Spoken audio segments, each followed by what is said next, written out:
Emma Vaughn stared at the telegram in her trembling hands, the paper damp from her tears. Her husband of 5 years was gone, taken by a mining accident that had claimed 12 lives in the Colorado silver mines. Now, at 24, she faced a journey to an unfamiliar town with nothing but a promise of employment and the hope of a fresh start. North Platte, Nebraska, 1877. The name sounded as distant and foreign as the moon. Yet here she was, trunk packed and ticket purchased, boarding the eastbound train from Denver. The conductor called final boarding as Emma settled into her seat, clutching her small leather purse containing every penny she owned in the world. 3 days later, dust billowed around the train as it chugged into North Platte Station. Emma stepped onto the wooden platform, her navy traveling dress wrinkled from the journey. The town spread before her larger than she'd expected, but still modest compared to Denver. False-fronted buildings lined the main street, horses tied at hitching posts and wagons creaking past. Mrs. Vaughn, a woman in her 50s, approached, her gray hair neatly pinned beneath a practical bonnet. "I'm Martha Wilson. I run the town's boarding house. Mayor Peterson asked me to meet you." Emma shook the woman's hand. "Thank you for coming. I wasn't sure anyone would remember I was arriving today." "Small towns don't forget much," Martha replied with a kind smile. "The teaching position starts next week, which gives you time to settle in. Let's get your things to the boarding house." As they walked, Martha pointed out the school, a white clapboard building with a small bell tower, the general store, the bank, and the sheriff's office. Emma tried to absorb it all, wondering if she'd made a terrible mistake in coming here. "The boarding house is mainly for single working women," Martha explained as they approached a 2-story building with a small front porch. "You'll have your own room and meals are served downstairs. It's not fancy, but it's clean and safe." Emma's room was small but tidy, with a narrow bed, a washstand, and a chest of drawers. A window overlooked the dusty street below. It would do, she thought, setting down her trunk. It would have to do. The next morning, Emma rose early, dressed in her best day dress, a simple blue cotton with white trim, and set out to explore North Platte properly. She wanted to see the schoolhouse where she'd soon be teaching, to prepare herself for the responsibility of educating the town's children. The schoolhouse stood empty, awaiting the start of term. Emma tried the door and found it unlocked. Inside, neat rows of desks faced a larger teacher's desk at the front. A blackboard covered most of the wall behind it. Bookshelves lined one side, sparsely filled with worn readers and arithmetic primers. "Can I help you, madam?" A deep voice startled Emma from the doorway. She turned to find a tall man filling the entrance, his broad shoulders nearly touching either side of the door frame. His face was partially shadowed by a wide-brimmed hat, but she could make out a strong jawline covered with several days' stubble.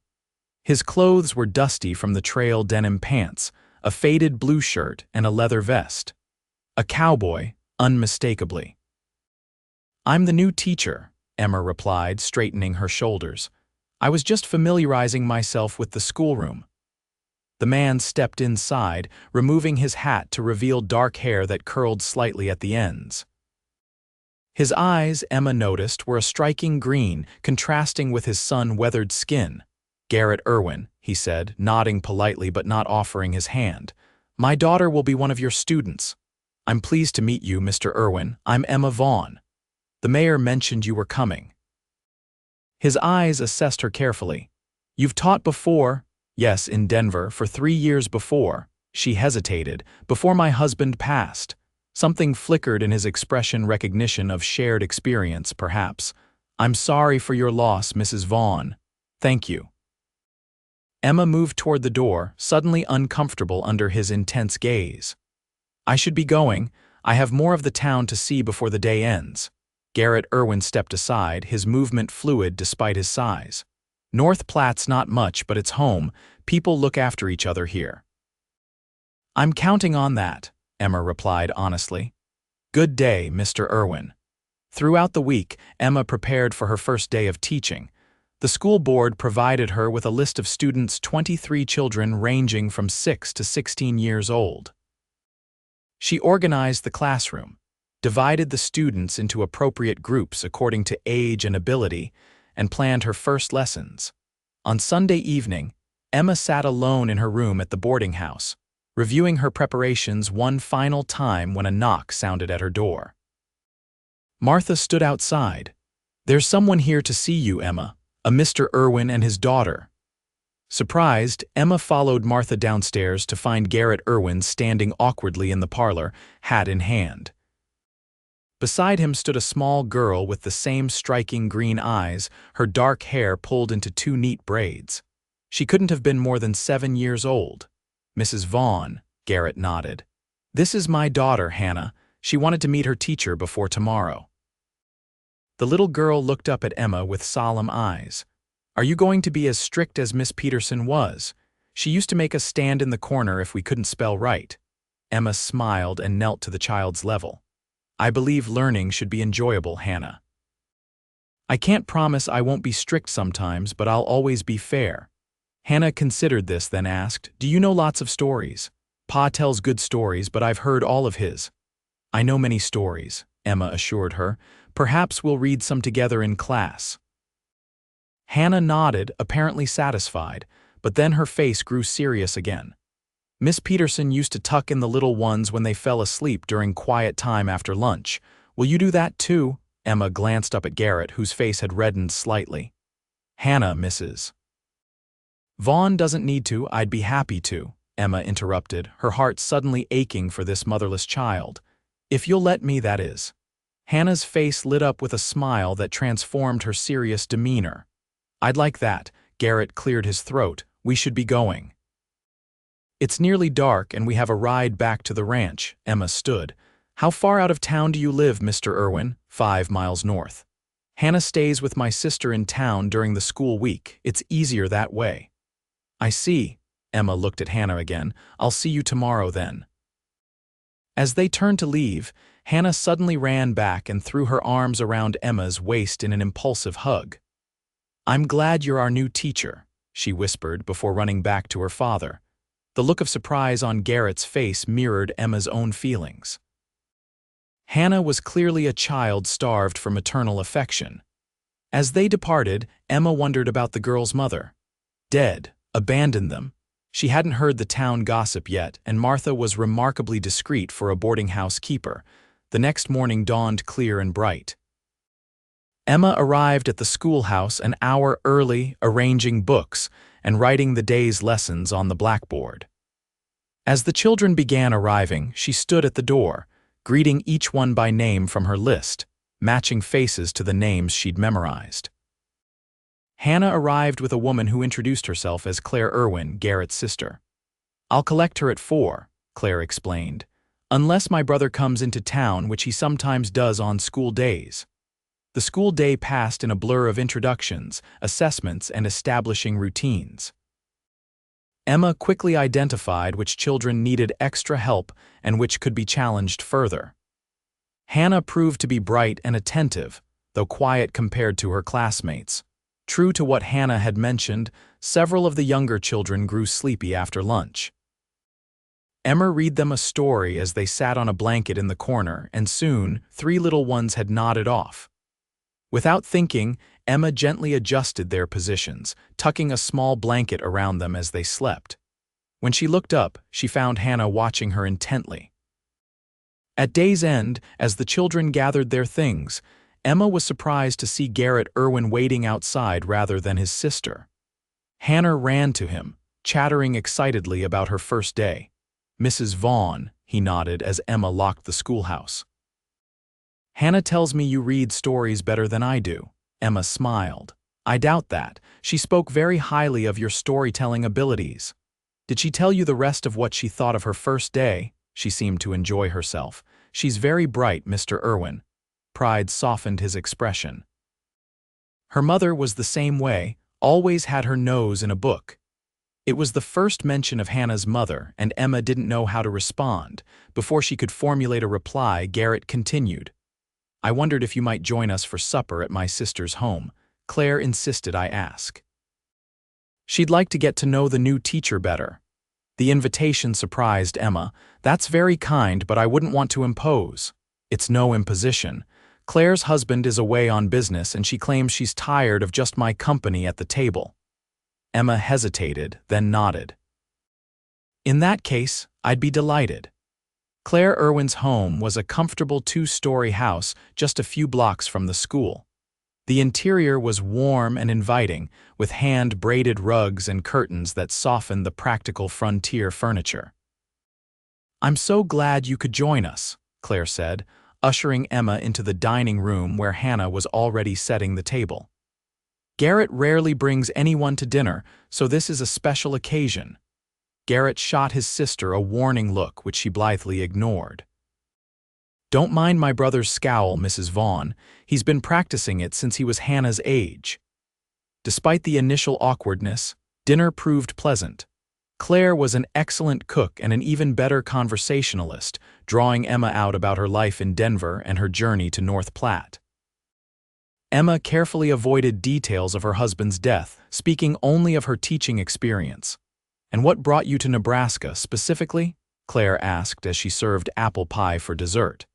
The advertisement in the Denver Post. North Platte needed a teacher and I needed a fresh start. Emma glanced at Hannah, who was listening intently while picking at her pie. It seemed like Providence. After dinner, Hannah insisted on showing Emma her room where she stayed during school weeks. It was a cheerful space with a small collection of dolls and books. What caught Emma's eye, however, was a framed photograph on the bedside table. A beautiful woman with Hannah's eyes smiled at the camera, a baby in her arms.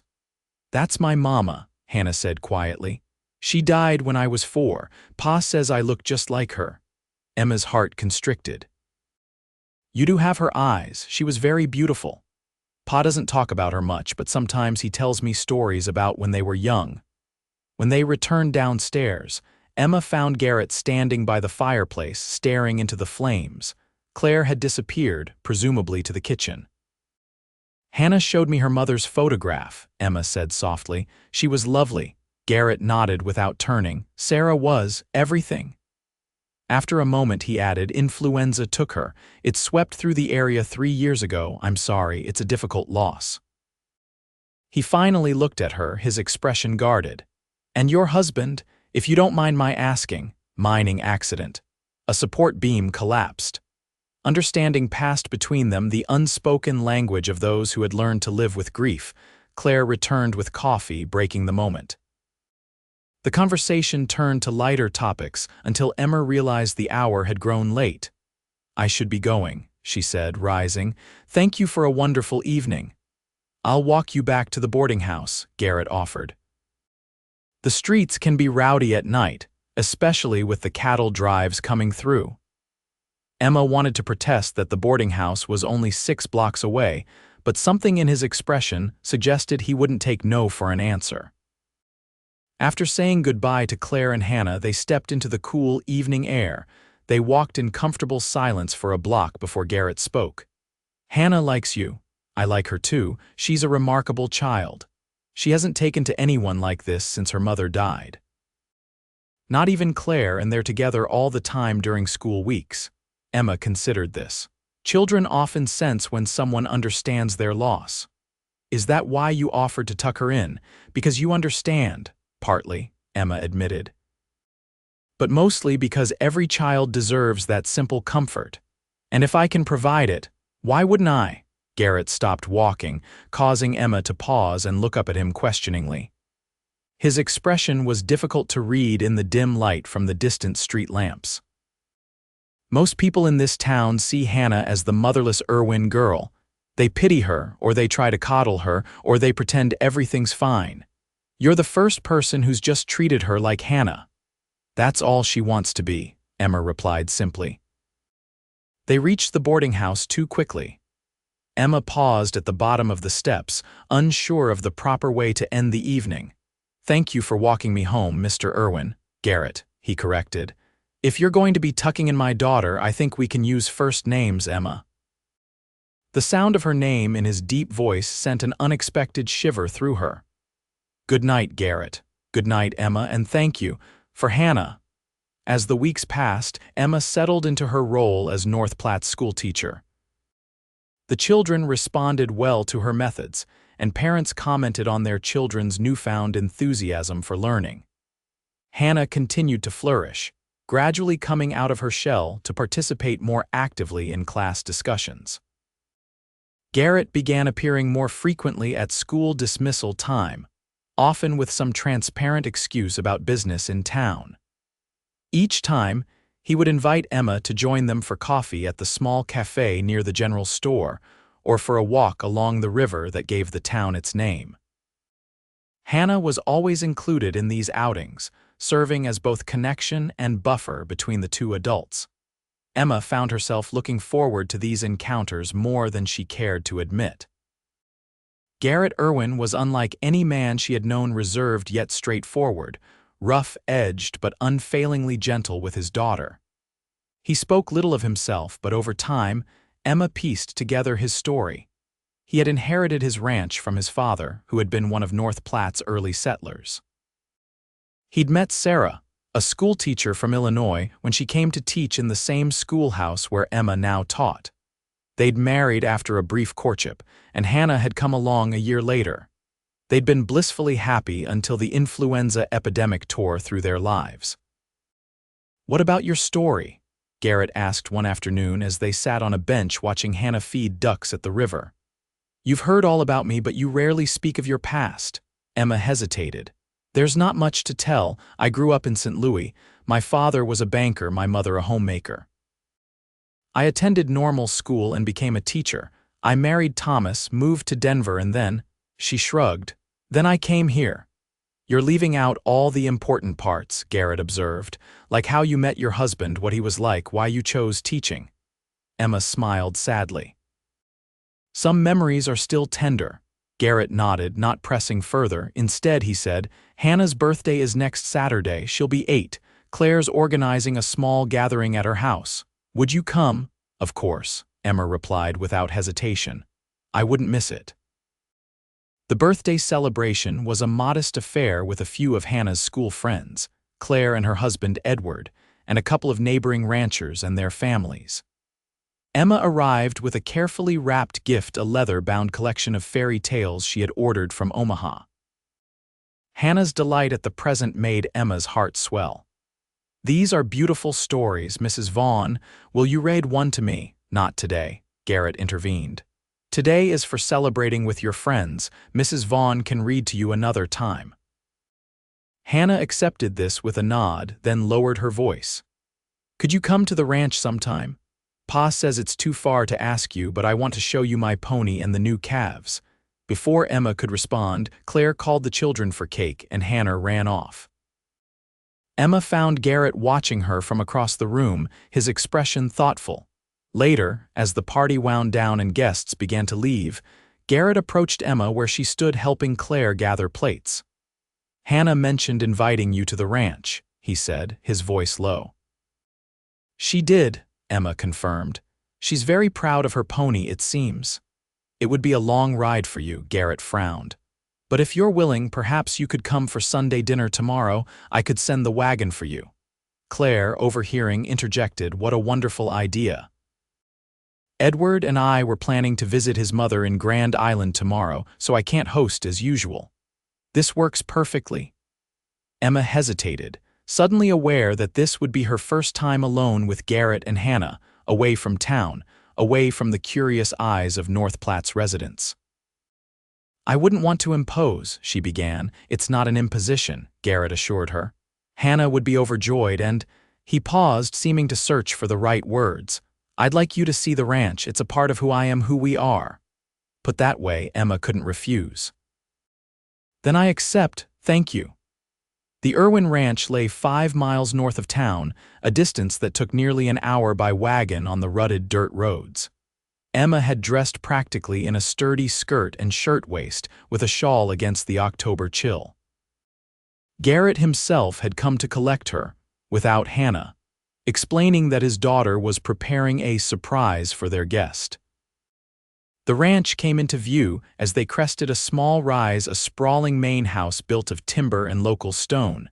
Several outbuildings, corrals, and in the distance, cattle grazing on the rolling prairie. It was larger and more prosperous-looking than Emma had imagined. "It's beautiful," she said sincerely. "It's home," Garrett replied, a hint of pride in his voice. "My father built the original cabin, but Sarah and I added on after Hannah was born. Sarah designed most of it." As they approached, Hannah burst from the front door, barely able to contain her excitement. "You came, I wasn't sure you really would. Come see everything I've been waiting all morning." The tour was comprehensive, from the barn where Hannah's pony Daisy resided, to the chicken coop, to the new calves in the far pasture. Garrett followed at a distance, allowing his daughter the pleasure of showing off her home. Emma noticed how the ranch hands tipped their hats respectfully as they passed, and how efficiently the operation ran, even on a Sunday. The house interior surprised Emma with its comfort and touches of refinement. Polished wooden floors, curtains at the windows, bookshelves filled with volumes, and a piano in the corner of the main room spoke of a home built for a family, not merely shelter for a rancher. "Sarah played," Garrett explained, following Emma's gaze to the piano. "She tried to teach me, but I have no ear for it. Hannah's learning, though. Pa says I have Mama's talent," Hannah added proudly. Dinner was simple but delicious: roast beef, potatoes, fresh bread, and apple pie. Hannah chattered throughout the meal, and Emma was struck by how different the child was here, in her own home, compared to the reserved girl she knew from school. After the meal, at Hannah's insistence, Emma read from the book of fairy tales while they sat in the cozy parlor. Halfway through The Snow Queen, Hannah's eyelids began to droop. "I think someone's ready for bed," Garrett observed quietly. "I'm not tired," Hannah protested through a yawn, "and Mrs. Vaughn hasn't seen my room yet." "Perhaps a quick look, then bed," Emma suggested, closing the book. Hannah's bedroom was exactly as Emma would have expected, a space that balanced childhood with approaching maturity. A quilt covered the bed, clearly handmade with love. Toys shared space with books, and a small desk stood by the window. "It's a lovely room," Emma said. "Perfect for a girl who's growing up so quickly." Hannah climbed into bed, already in her nightgown. She looked up at Emma with those solemn green eyes. "Will you tuck me in, like you do at school sometimes?" Emma glanced at Garrett, who stood in the doorway. He nodded almost imperceptibly. "Of course," Emma said, sitting on the edge of the bed. She pulled the covers up to Hannah's chin, smoothed her hair back from her forehead, and on impulse placed a gentle kiss there. "Sweet dreams, Hannah. Thank you for coming today," Hannah whispered. "I wish you could come every Sunday." The words pierced Emma's heart. "Sleep now," she said softly, rising from the bed. In the hallway, Garrett waited, his expression unreadable in the dim light. "Thank you for that. She's missed those little things." "She's a wonderful child, Garrett. You've done an amazing job raising her alone." He shook his head. "Not as good as I should have. There are things a girl needs that I can't provide. You give her love, security, and a beautiful home. That's more than many children have." They moved to the parlor, where Garrett poured 2 small glasses of whiskey. "I hope you don't mind," he said, offering one to Emma. It seemed like the right evening for it. Emma accepted the glass, though she rarely drank spirits. The whiskey burned pleasantly as she sipped it. "Your ranch is impressive. You must work very hard." "It's what I know," he said simply. "My father taught me, his father taught him. I'll teach Hannah's husband someday if she chooses a man who wants this life. And if she doesn't, then I'll make sure she has the education to choose her own path. Sarah would have wanted that." They sat in comfortable silence for a moment, the only sound the ticking of the mantel clock and the occasional pop from the fireplace. "It must be difficult," Emma said finally, "managing everything alone." Garrett studied his glass. "I have good men working for me, and Claire helps with Hannah." He paused. "But yes, it can be solitary," the word hung between them, heavy with meaning. Emma felt a sudden awareness of their situation alone in this house, with only a sleeping child down the hall. Propriety suggested she should request to return to town, yet she felt no fear, only a strange sense of rightness in being here. "It's getting late," Garrett said, as if reading her thoughts. "I should take you back to town." "Yes," Emma agreed, though reluctance colored her voice. The ride back was quiet, both lost in their own thoughts. When they reached the boarding house, Garrett helped Emma down from the wagon, his hands lingering at her waist a moment longer than necessary. "Thank you for today," he said. "It meant a great deal to Hannah." "And to me," Emma replied honestly. "I enjoyed seeing where you live, understanding more about your life." Garrett nodded, his gaze intense in the moonlight. "Good night, Emma." "Good night, Garrett." As fall deepened into winter, Emma's visits to the Irwin ranch became a regular Sunday occurrence. Sometimes Claire and Edward would join them, but often it was just Emma, Garrett, and Hannah. They fell into a comfortable routine: church in town, then the wagon ride to the ranch, a tour of whatever was new or interesting, dinner, reading, or games in the evening, and the ritual of tucking Hannah into bed. The town noticed, of course. North Platte was too small for the schoolteacher's regular visits to the widowed rancher's home to go unremarked. Most approved Garrett Irwin was respected, and Hannah's improvement in both schoolwork and demeanor was evident to all. A few raised eyebrows at the propriety of it, but Claire's occasional presence served as sufficient chaperone to quiet most gossip. For Emma, these Sundays became the highlight of her week. She found herself thinking of the ranch as a second home, of Hannah almost as a daughter, and of Garrett. Well, that was more complicated. She refused to examine too closely the flutter in her stomach when he helped her into the wagon, or the warmth that spread through her when their hands accidentally touched passing a dish at dinner. It was nearly Christmas when the blizzard hit. Emma had gone to the ranch as usual despite threatening skies. By mid-afternoon, snow was falling heavily and the wind had picked up to dangerous speeds. "You can't go back to town in this," Garrett stated flatly, looking out the window at the whiteout conditions. "It's too dangerous." "But I have nothing with me, no night clothes." "No," Emma protested. "We have spare everything," he interrupted. "Your reputation will survive one night stranded by a blizzard. Half the town is probably similarly stuck wherever they spent Sunday dinner." Hannah was delighted by the turn of events. "You can sleep in the guest room. It's next to mine. And we can have breakfast together," Emma relented, knowing Garrett was right about the danger.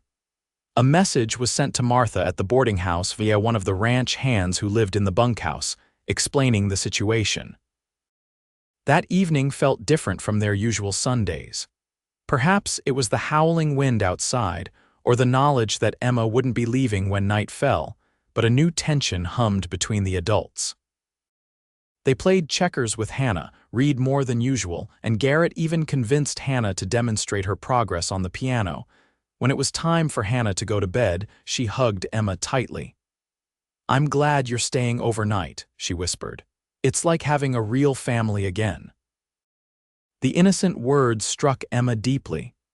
She tucked Hannah in with special care that night, singing a lullaby her own mother had sung to her as a child. Returning to the parlor, she found Garrett stoking the fire. He straightened when she entered, his expression serious. "She's asleep?" he asked.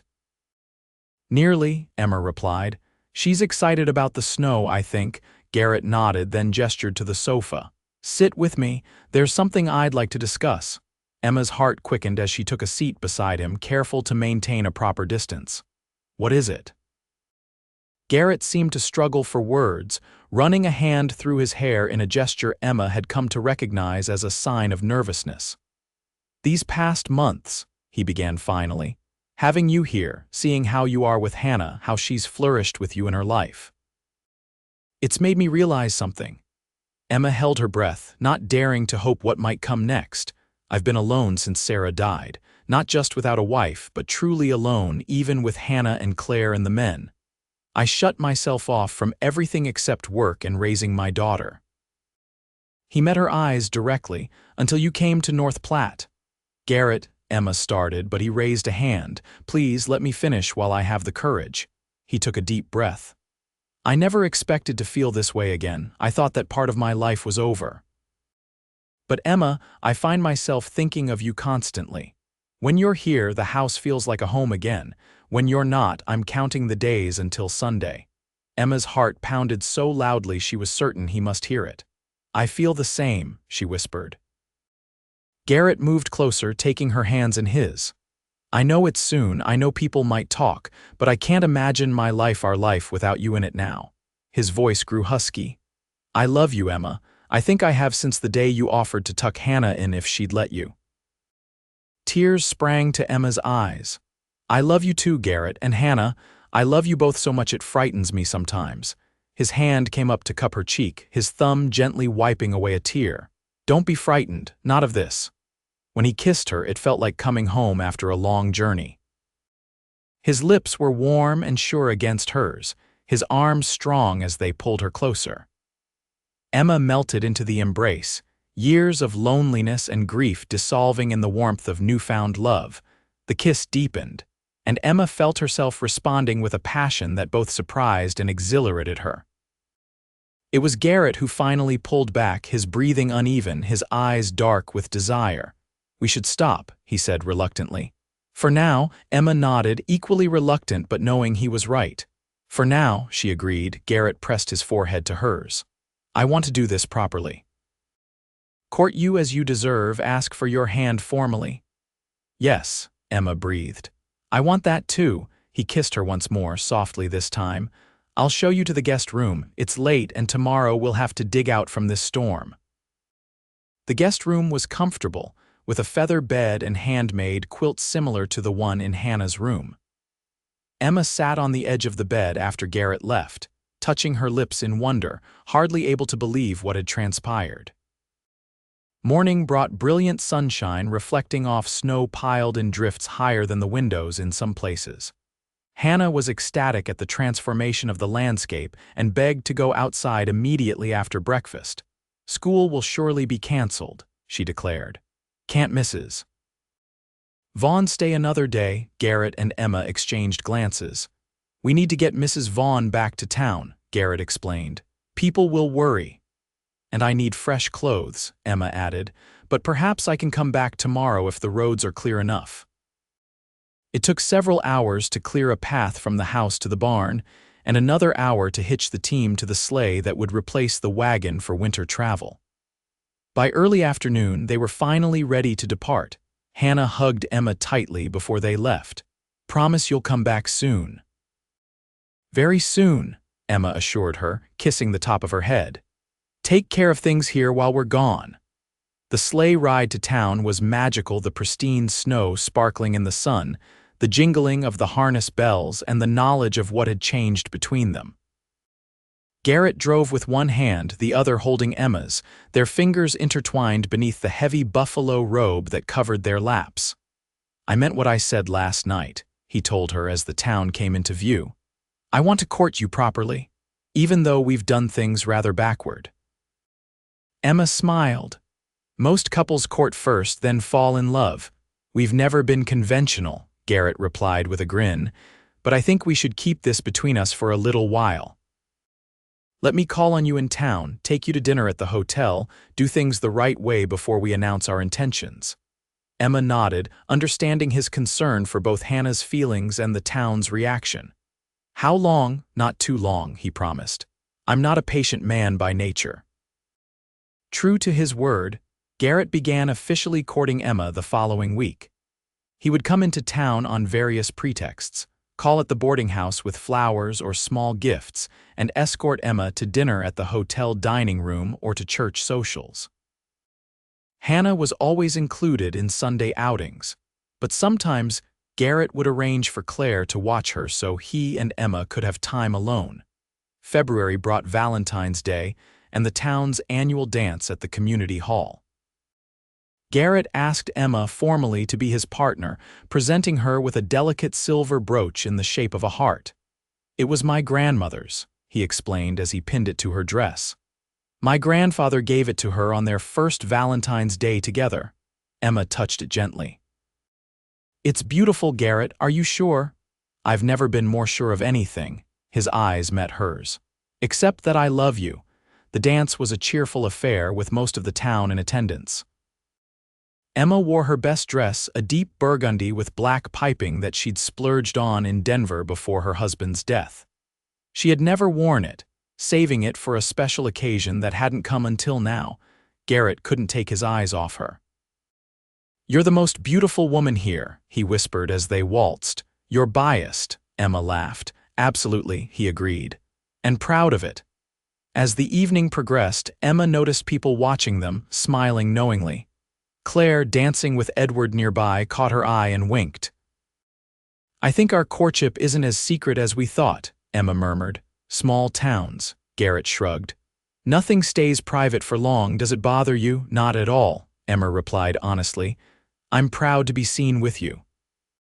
Later, as they walked back to the boarding house through the crisp night air, Garrett stopped suddenly, turning to face Emma. "I can't wait any longer," he said, his breath visible in the cold. "These past months have been the happiest of my life since Sarah died.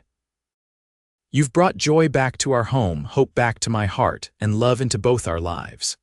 He dropped to one knee in the snow, taking her gloved hand in his. "Emma Vaughn, will you marry me? Will you be my wife, a mother to Hannah, and make our house a home again?" Tears filled Emma's eyes, freezing almost instantly on her lashes. "Yes, Garrett, yes to all of it." He rose and pulled her into his arms, kissing her deeply despite the cold and the possibility of passers-by. When they finally broke apart, he reached into his pocket and produced a small box.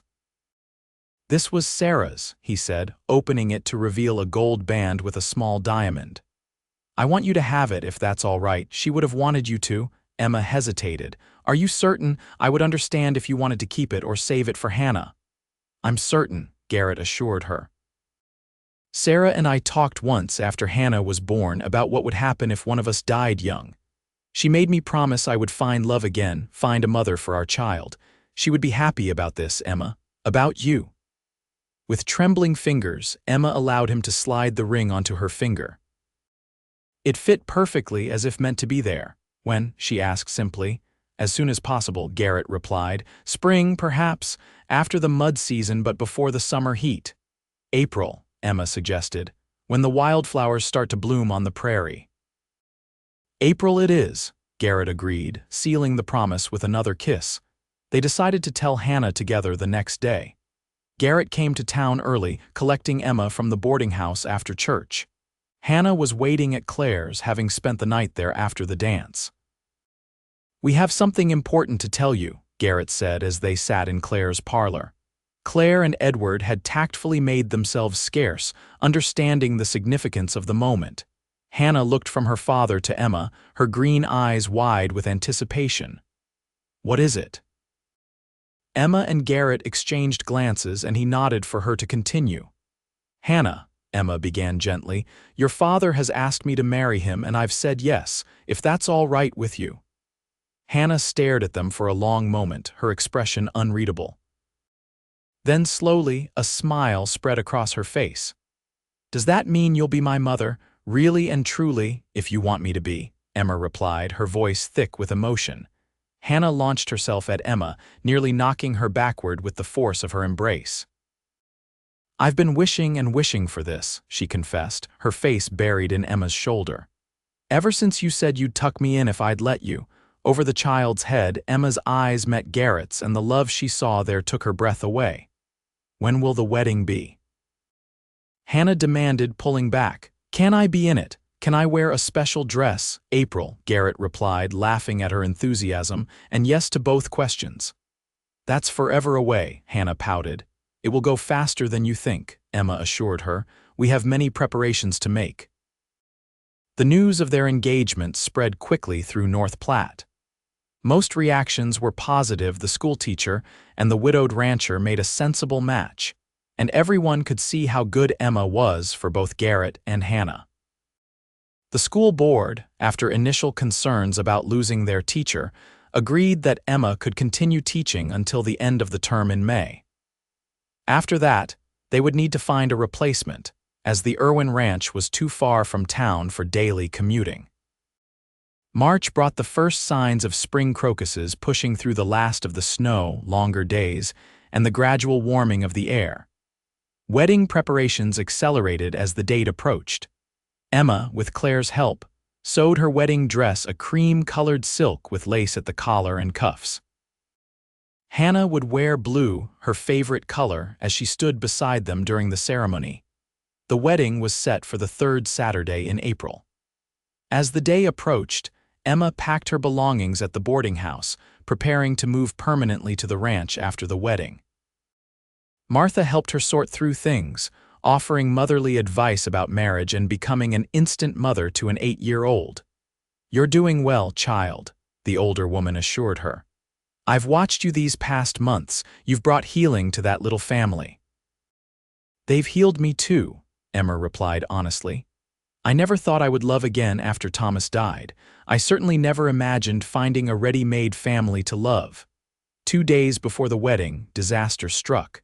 A telegram arrived for Emma at the schoolhouse her father had suffered a stroke. Her mother begged her to come home to St. Louis immediately. Emma rushed to find Garrett, who was in town purchasing supplies for the ranch. She found him at the general store and pulled him outside, thrusting the telegram into his hands. "I have to go," she said, tears streaming down her face. "He might not live, and even if he does, Mother can't manage alone." Garrett read the telegram, his face grave. "Of course you must go. When's the next train east?" "Tomorrow morning," Emma replied. "But the wedding can wait," Garrett finished firmly. "Family comes first always. We'll reschedule once your father is better."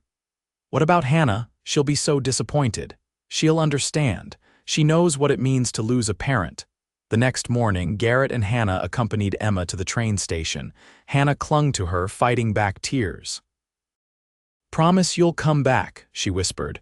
"Promise you won't forget us." Emma knelt to embrace her properly. "I could never forget you, Hannah. I'll come back as soon as I can." "Take this." Hannah pressed something into Emma's hand, a small wooden heart, crudely carved but obviously made with love. "Pa helped me make it, so you remember." "I'll keep it with me always," Emma promised, tucking it into her pocket. Turning to Garrett, she found him watching her with a mixture of love and concern. "I'll write as soon as I arrive," she promised, "and send updates on my father's condition." "We'll be waiting," he said simply, pulling her into his arms, "however long it takes." Their kiss was bittersweet, filled with longing and the pain of separation. The train whistle blew, forcing them apart. Emma boarded quickly, finding a window seat where she could wave until they disappeared from view. St. Louis was both familiar and strange after nearly a year away. Emma found her childhood home much as she'd left it, though her father's illness cast a pall over everything. He had survived the stroke, but was partially paralyzed and unable to speak clearly. The doctors were cautiously optimistic about his recovery, but warned it would be slow. Emma's mother, Margaret, though still spry at 60, was overwhelmed by the sudden responsibility of managing everything alone. "I'm so grateful you've come," she told Emma the first evening. "I couldn't bear this without you." Emma wrote to Garrett that night, explaining the situation in detail. She couldn't predict when she might return, possibly a month, maybe longer. She asked him to explain to Hannah in terms the child could understand and to assure her that Emma's love hadn't changed. Days stretched into weeks. April passed, then May. Emma's father made slow progress, regaining some speech and limited movement on his right side. Her mother gradually learned to manage the household finances and make decisions her husband had always handled. Garrett's letters arrived regularly, filled with news of the ranch, the town, and most importantly, Hannah. The child added her own notes, sometimes just drawings, sometimes heartfelt pleas for Emma's return. "Hannah asks every day when you're coming home," Garrett wrote in late May. "I've run out of creative answers. The truth is, we both ache for you. The house feels empty without you, even though you've never lived here properly. I find myself standing in the doorway of the guest room, your room, remembering the night of the blizzard when everything changed."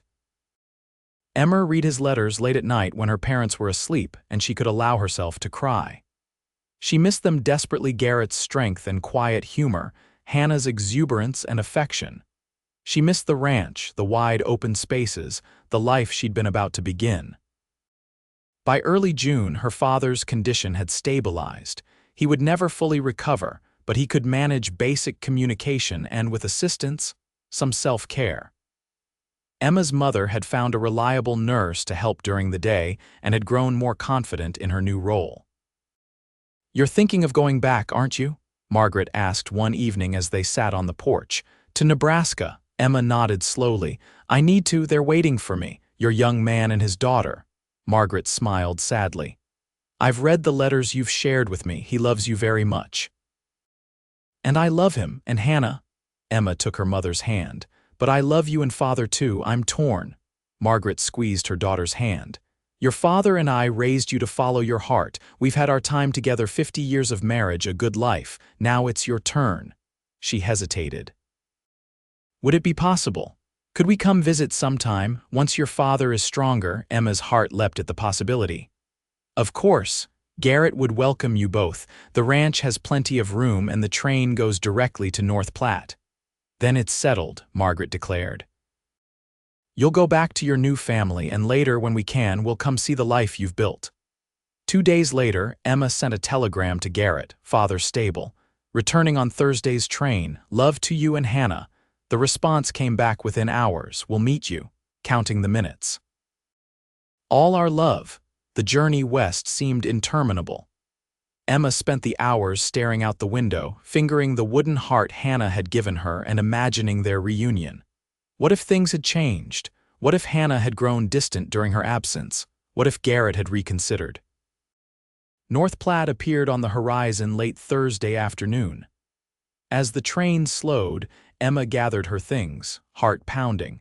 She was one of the first passengers off, scanning the platform anxiously.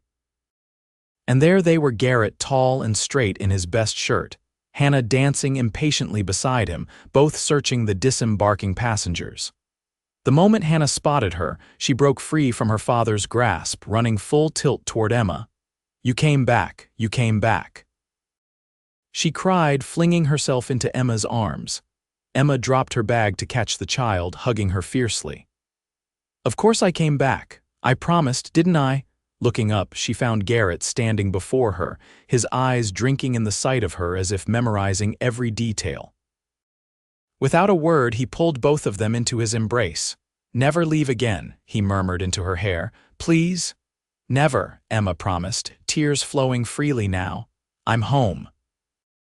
Later that evening, after Hannah had finally been persuaded to go to bed, though, only after extracting a promise from Emma to tuck her in every night for a week, Garrett, and Emma sat on the porch swing, watching fireflies rise from the grass.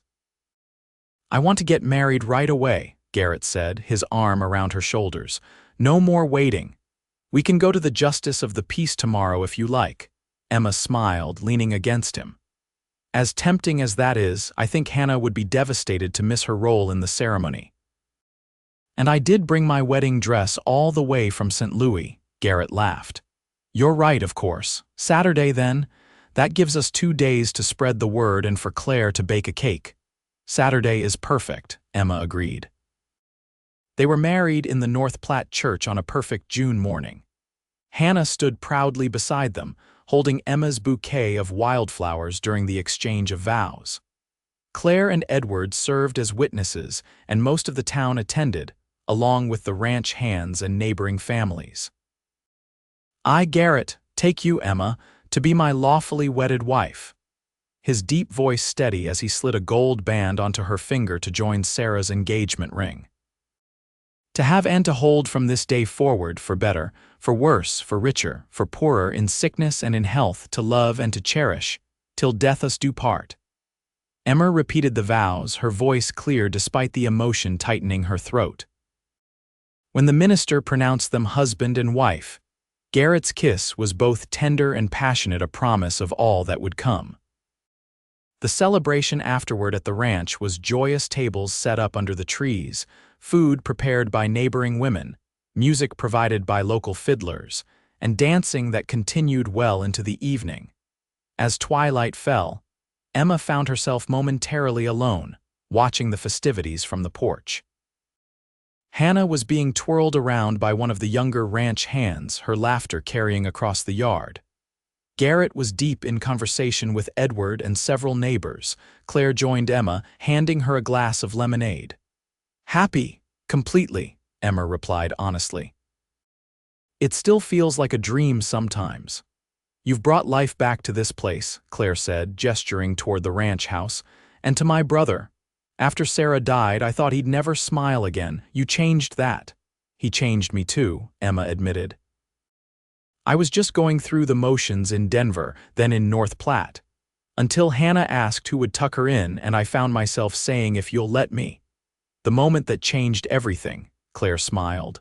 "Sometimes life turns on the smallest things." That night, after the guests had departed and Hannah had finally succumbed to sleep, Emma and Garrett stood in the doorway of their bedroom, the master bedroom that had been closed off since Sarah's death. "I had it repainted," Garrett told her, a hint of nervousness in his voice. "New curtains, too. I wanted it to be fresh for us." The room was beautiful pale blue walls, crisp white curtains at the windows, a massive oak bed with a handmade quilt in shades of blue and cream. A vase of fresh wildflowers stood on the dresser, their sweet scent filling the air. "It's perfect," Emma whispered, stepping into his arms. Later, as they lay together in the darkness, her head on his chest, his fingers tangled in her hair, Emma felt a sense of rightness so profound it brought tears to her eyes. "What is it?" Garrett asked, feeling the dampness on his skin. "I'm just happy," she replied, "happier than I ever thought possible again." He tightened his arms around her. "This is just the beginning, Emma. We have our whole lives ahead of us." In the morning, Hannah burst into their room at dawn, unable to contain her excitement at having Emma permanently in their home. If she noticed anything different about finding them together rather than in separate rooms, she gave no sign, simply climbing onto the bed to wedge herself between them. "Can we have pancakes for breakfast?" she asked. "And can I show Emma the new foal that was born while she was away?" Garrett groaned, pulling the pillow over his head in mock frustration. "Is this what we have to look forward to? No peace, even on our first morning as husband and wife." Emma laughed, ruffling Hannah's hair. "Pancakes sound wonderful, and I definitely want to see the foal." The days fell into a new rhythm.